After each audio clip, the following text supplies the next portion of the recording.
కర్నూలు జిల్లా ఆలూరు టీడీపీ ఇన్ఛార్జిని ఎట్టకేలకు మార్చారు.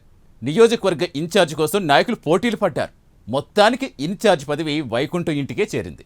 అయితే అసలు కథ ఇప్పుడే మొదలైందా? టీడీపీ గ్రూప్ నాయకులు ఒక్కతాటిపైకి తెస్తారా, లేక గ్రూప్ రాజకీయం చేస్తారా? ఇంతకీ వైకుంఠం జ్యోతి ముందున్న సవాళ్ళేంటో ఈ స్టోరీలో చూద్దాం.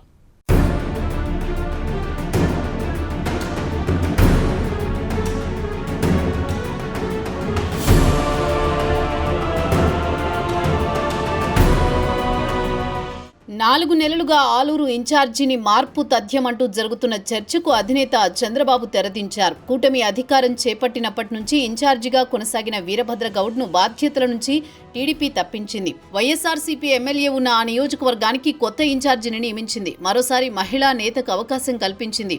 కర్నూలు జిల్లా ఆలూరు నియోజకవర్గ ఇన్ఛార్జిగా టీడీపీ రాష్ట్ర ఆర్గనైజింగ్ కార్యదర్శి మాజీ ఎంపీపీ వైకుంఠం ప్రసాద్ సతీమణి వైకుంఠం జ్యోతిని అధిష్టానం నియమించింది.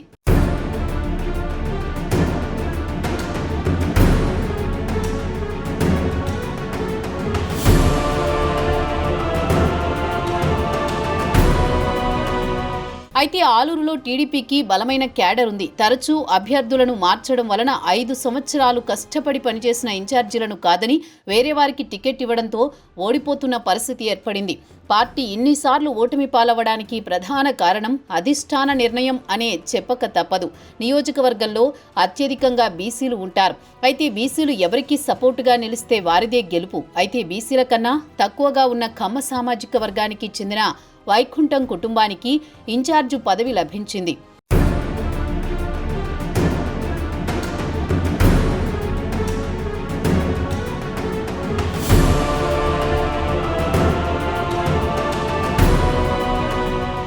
ఇక ఆలూరు టీడీపీ ఇన్ఛార్జి అంటే ఎమ్మెల్యే స్థాయి పదవి. ఆ పదవి కోసం 3 గ్రూపులు తీవ్ర ప్రయత్నాలు చేశాయి. మొన్నటి వరకు కొనసాగిన వీరభద్ర గౌడ్, వైకుంఠం జ్యోతి మధ్య తీవ్ర పోటీ నెలకొంది.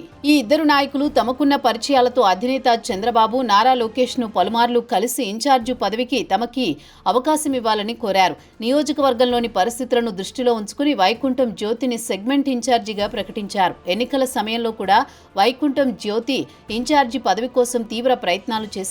అయితే తెలుగుదేశం తరపున పోటీ చేసి ఓడిపోయిన వీరభద్ర గౌడ్కి ఇన్ఛార్జి పదవి లభించింది.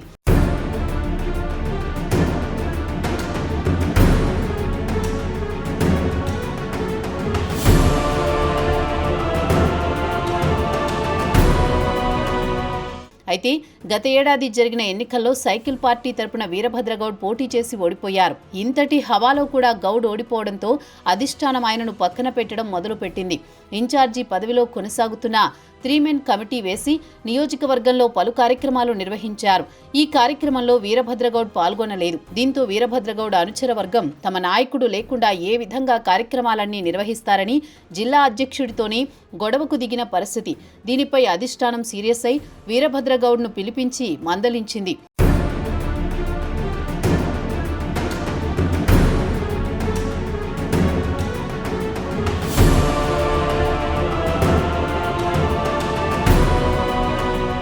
ఇక అప్పటి నుంచి వీరభద్రగౌడ్ని ఇన్ఛార్జి పదవి నుంచి తొలగిస్తారనే ప్రచారం జరిగింది. ఈ ప్రచారాన్ని నిజం చేస్తూ ఈ నెల 22న ఆలూరు టీడీపీ ఇన్ఛార్జిగా వైకుంఠం జ్యోతిని అధిష్టానం ప్రకటించింది. దీంతో వీరభద్రగౌడ్ రాజకీయం ముగిసింది అని చెప్పుకోవచ్చు. వచ్చిన అవకాశాన్ని సద్వినియోగం చేసుకోవడంలో వీరభద్రగౌడ్ విఫలమయ్యారు. మరోవైపు వైకుంఠం జ్యోతి ఇన్ఛార్జిగా ప్రకటించడంతో వైకుంఠం వర్గం నియోజకవర్గంలో సంబరాల్లో మునిగిపోయారు. పార్టీ కోసం కష్టపడిన తమకు ఇన్ఛార్జి పదవి ఇచ్చినందుకు అధినేత చంద్రబాబు, నారా లోకేష్ కు వైకుంఠం జ్యోతి కుటుంబ సభ్యులు కృతజ్ఞతలు తెలిపారు.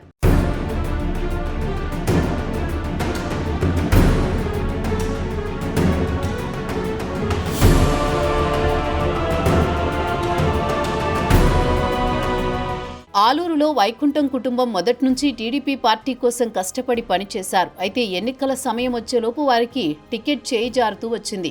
ముఖ్యంగా ఆలూరులో మొదటి నుంచి గ్రూపు రాజకీయాలు ఎక్కువ. ఇన్ఛార్జిగా వ్యవహరించి ఎమ్మెల్యే టికెట్ దక్కించుకున్న మిగతా గ్రూపు నాయకులు సహకరించకపోవడంతో ఓడిపోతూ వస్తున్నారు. 2 దశాబ్దాలుగా ఈ నియోజకవర్గంలో టీడీపీ పార్టీ గెలిచింది లేదు. మొన్నటి ఎన్నికల్లో కూడా టీడీపీలోని ఇతర నాయకులు సహకరించకపోవడంతోనే వీరభద్రగౌడ్ ఓడిపోయారు. ఆలూరుపై కోట్ల, గుమ్మనూరు, వీరభద్రగౌడ్, వైకుంఠం కుటుంబాలకు మంచి పట్టుంది.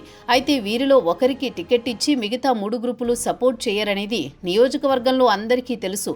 పైకి కలిసినట్టే ఉన్నా ఒకరినొకరు కలుపుకుని పోవడానికి సిద్ధపడరు.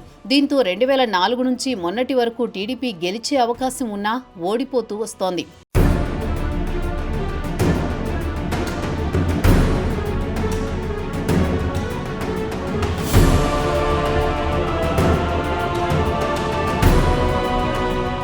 వైకుంఠం కుటుంబం ఆర్థికంగా, రాజకీయంగా ఆలూరు నియోజకవర్గంపై మంచి అవగాహన ఉంది. వైకుంఠం జ్యోతి మొన్నటి ఎన్నికల్లో టికెట్ ఆశించి భంగపడ్డారు. అయినప్పటికీ నిరుత్సాహపడకుండా పార్టీ కార్యక్రమాల్లో చురుగ్గా పాల్గొంటున్నారు. టీడీపీ అధిష్టానం వైకుంఠం కుటుంబానికి మరోసారి అవకాశం ఇచ్చింది. అయితే ఆలూరు టీడీపీ ఇన్ఛార్జిగా నియమితులైన వైకుంఠం జ్యోతి ఎదుట పార్టీ అంతర్గతంగా పలు సవాళ్లు ఉన్నాయి. నియోజకవర్గంలో టీడీపీకి బలమైన కార్యకర్తలు, నాయకత్వం ఉన్నా వర్గ విభేదాల వల్ల పార్టీ ఓటమి చెందుతూ వస్తోంది. ఇలాంటి పరిస్థితుల్లో అన్ని వర్గాలను సమన్వయం చేసుకుంటూ 2029 ఎన్నికల్లో ఆలూరులో పసుపు జెండా ఎగురవేసే దిశగా పార్టీని బలోపేతం చేయడం వైకుంఠం జ్యోతికి కత్తి మీద సాము లాంటిదే అని రాజకీయ విశ్లేషకులు అంటున్నారు.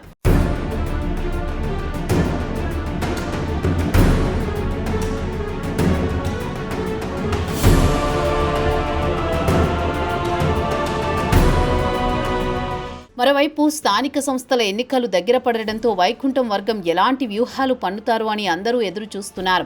ముఖ్యంగా కోట్ల, వీరభద్రగౌడ్ అలాగే గుమ్మనూరు వర్గాన్ని కలుపుకొని పోయి రానున్న ఎన్నికల్లో ఆలూరుపై టీడీపీ జెండా ఎగరవేస్తారో లేదో రానున్న రోజుల్లో తేలనుంది.